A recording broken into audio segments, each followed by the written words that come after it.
अस्सलाम वालेकुम वरहमतुल्लाहि वबरकातुहू। दोस्तों, जैसे कि इस साल है ना महा टीईटी के एग्ज़ाम होने वाले हैं। लगभग पूरे चांसेस है कि दिसंबर में एग्ज़ाम होंगे। तो काफ़ी बच्चे स्टडी प्रिपरेशन स्टार्ट कर चुके हैं, और जो लोग देना चाहते हैं इस साल उन्हें भी ज़रूरी है कि वो अपना प्रिपरेशन स्टार्ट कर दीजिए। कुछ चीज़ें आपको बहुत ख्याल रखनी है कि आपको जब आप प्रिपरेशन स्टार्ट करते हैं तो उससे पहले आपको दो चीज़ें बहुत इंपॉर्टेंट हो जाती हैं जो समझना है। एक सबसे इंपॉर्टेंट रहता है कि सिलेबस क्या है। एक सिलेबस आपको समझना है कि क्या सिलेबस होता है उसका, पहले ये देखने का, अच्छे से समझने का कि क्या क्या रिक्वायरमेंट है।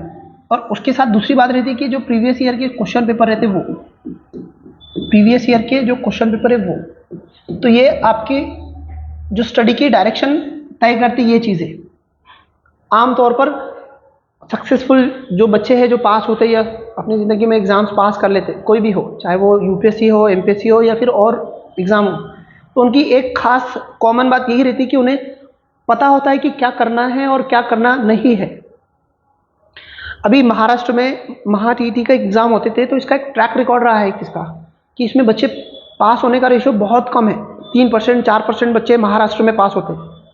इसकी वजह यह है कि बच्चों को एक्चुअली समझ में ही नहीं आता कि करना क्या है और क्या नहीं करना है, क्योंकि ये बच्चे ये चीज़ों को देखते नहीं कि पहले प्रिस्क्राइब सिलेबस क्या है, कि क्या पूछने वाला है। पहली बात सिलेबस क्या है, और प्रीवियस ईयर क्वेश्चन पेपर का पैटर्न किस तरह था।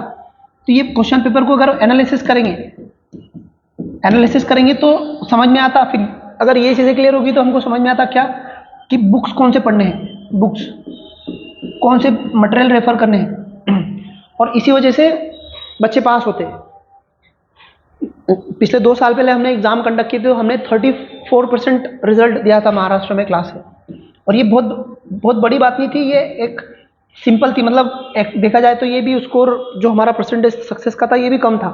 हालांकि महाराष्ट्र का 4% भी नहीं था तब हमारा 34% था। और ये हमारा भी कम स्कोर था, परफॉर्मेंस कम ही माना जाता, मैं तो मानता हूँ इसको कमी, और ज़्यादा इंप्रूव हो सकता था, और होता भी है, क्योंकि बहुत टफ एग्ज़ाम नहीं है आपके महा टीटी के एग्ज़ाम में इतना बहुत टफ एग्ज़ाम नहीं है। आसानी से आराम से 60% मार्क्स आते हैं इसमें, 90।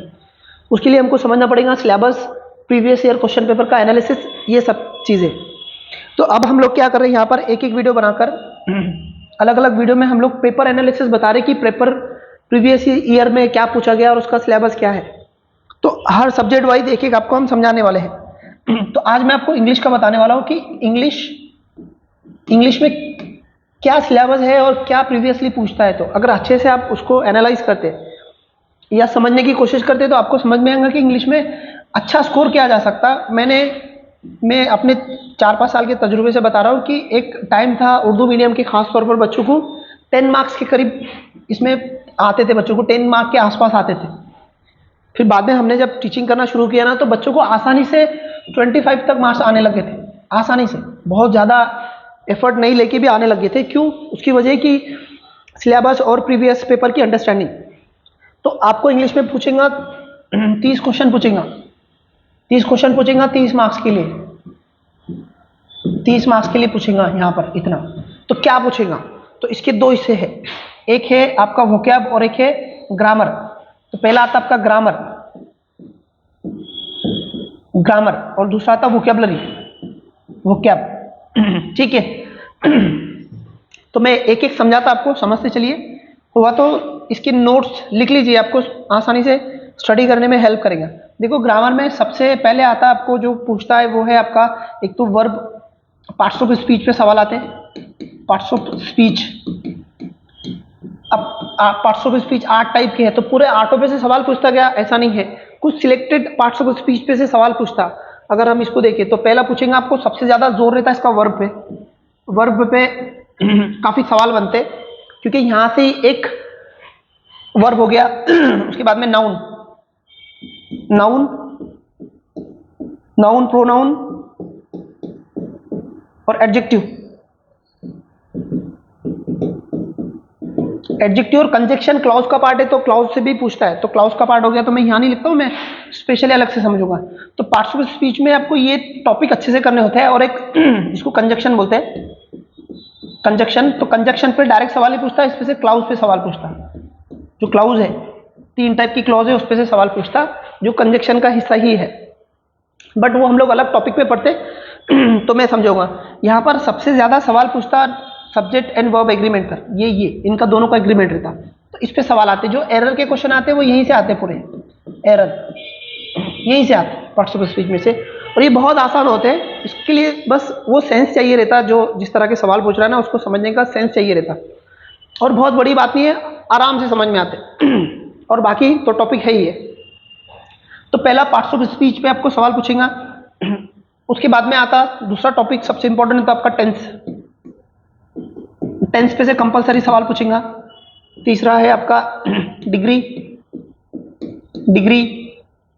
चौथा डायरेक्ट और इनडायरेक्ट, डायरेक्ट और इनडायरेक्ट स्पीच। कंपलसरी सवाल पूछता है इस पे, 30 क्वेश्चन यहीं से आने आपको। डायरेक्ट और इनडायरेक्ट स्पीच पे से सवाल पूछेंगे आपको। उसके बाद में 5 नंबर पे आता आपका क्वेश्चन वॉइस। 6 नंबर पर आर्टिकल, आर्टिकल पे भी क्वेश्चन कंपलसरी पूछता, आर्टिकल। डिग्री हो गया, ये हो गया। सबसे इंपॉर्टेंट क्लॉज, क्लॉज पे सवाल पूछेगा। क्लॉज बोले तो यहां पर आपको कंजक्शन भी आ जाएगा इसके अंदर में। उसके अलावा डिग्री हो गया। देखो यहां पर एक टॉपिक है, मैं यहां लिख देता, जो ऊपर लिखा मैंने उसको यहां समझा देता आपको। यहां से काफी सारे क्वेश्चन बनते और जो बहुत आसान रहते, और उसका नाम है कंजक्शन। कंजक्शन देखो, कंजक्शन में इसका ही ये इसमें से ही आता है एक चैप्टर, इसको क्लॉज बोलते हैं। तो क्लॉज पे ही सवाल पूछता, बहुत सारे क्वेश्चन आते हैं इसमें से, और कंजक्शन भी उसी का हिस्सा है। मतलब ये दोनों एक ही टॉपिक है, बट इसको तरीके समझने के अलग अलग है, 2 तरीके अलग अलग है। अब यहाँ पे आप गौर से देखेंगे तो यहाँ पर आपको not only but also,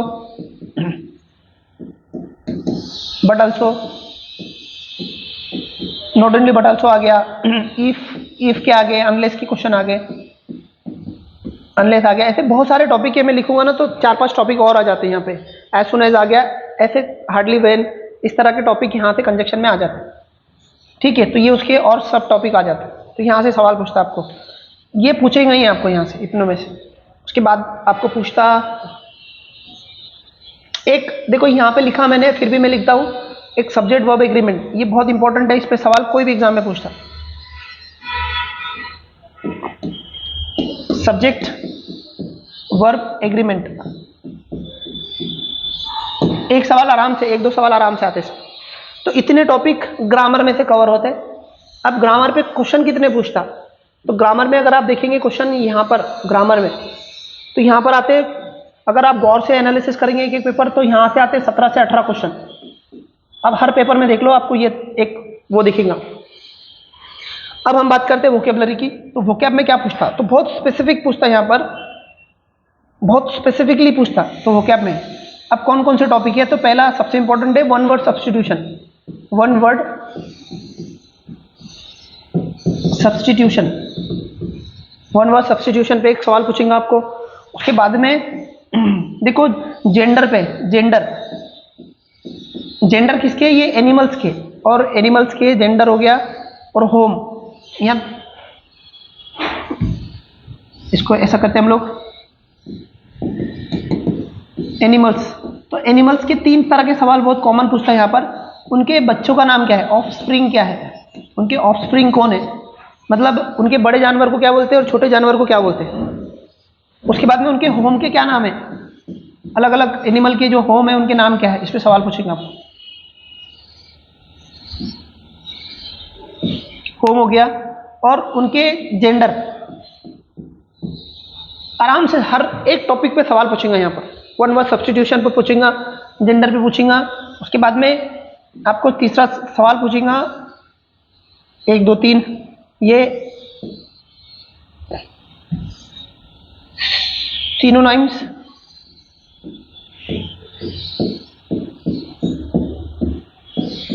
synonyms पे, और एंटोनिम्स, एंटोनिम्स। एक सवाल कंपलसरी पूछेंगे इसमें। उसके बाद में एक सवाल रहेगा, वो रहेगा स्पेलिंग का, 3-4 स्पेलिंग।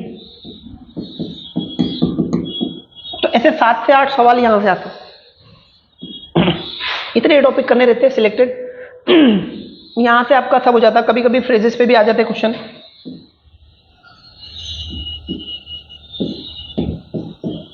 फ्रेजेस पे क्वेश्चन मिलेंगे आपको। यहाँ से आपके टोटल क्वेश्चन बनते हैं 7 से 8। ओके, अब में से कितने 7 to 8 आपके क्वेश्चन बनते हैं। अब एक सेक्शन में भूल गया आपको बताने का, यहाँ पर 30 क्वेश्चन में से उसको बोलते हैं कॉम्प्रिहेंशन। उसको क्या बोलते हैं? कॉम्प्रिहेंशन। कॉम्प्रिहेंशन में क्या रहता है, एक पैसेज पूछता है आपको और उसमें से आपको पढ़कर आंसर देना है। कॉम्प्रिहेंशन, एक पैसेज देंगे यहाँ पर,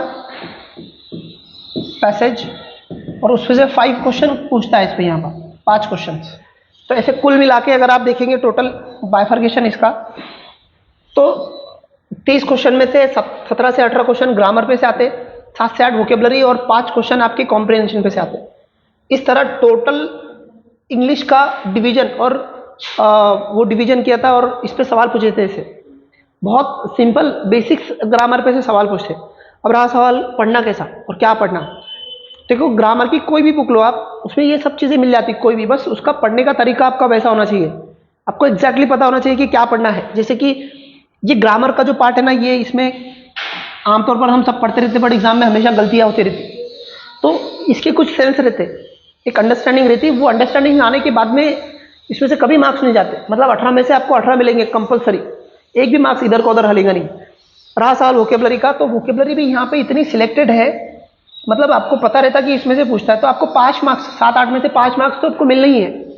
जैसे कि वन वर्ड सब्स्टिट्यूशन पे एक सवाल पूछता ही, कोई भी बुक लो आप, उसमें ये आपको मिलेगा।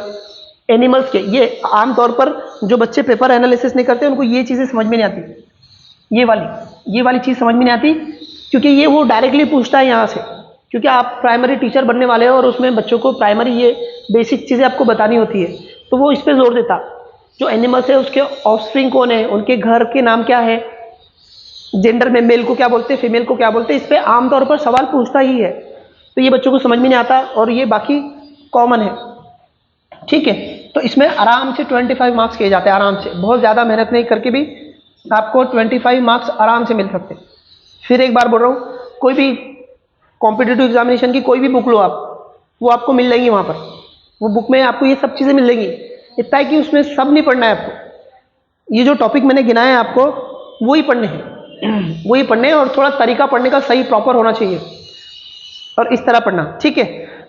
और एक ज़रूरी बात, हम लोग जल्दी ही, मतलब जल्दी नहीं, अभी 25 सितंबर से ऑनलाइन ऑफलाइन बैचेस स्टार्ट करने वाले। इसके ऑनलाइन और ऑफलाइन दोनों ही करने वाले, दोनों ही बैचेस की स्टडी कराने वाले हम लोग।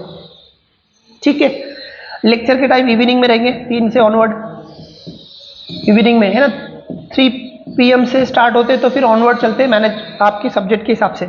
और हम लोग बोथ पेपर है ना, पेपर फर्स्ट और पेपर सेकंड के लिए, दोनों के लिए कराते। ठीक है, तो जो भी, जिसको भी लगता है कि क्लासेस करना चाहिए, तो मैं यहाँ पे कॉन्टेक्ट नंबर शेयर कर रहा हूँ,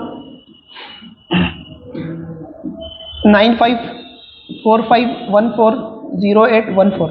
इस पर कॉल कीजिए, ऑफिस का नंबर है, आपको हो जाएगा। उसके अलावा अगर ये नहीं लगा इन केस, तो दूसरा नंबर है यहाँ पर 9665858095। इस पर कॉल कीजिए।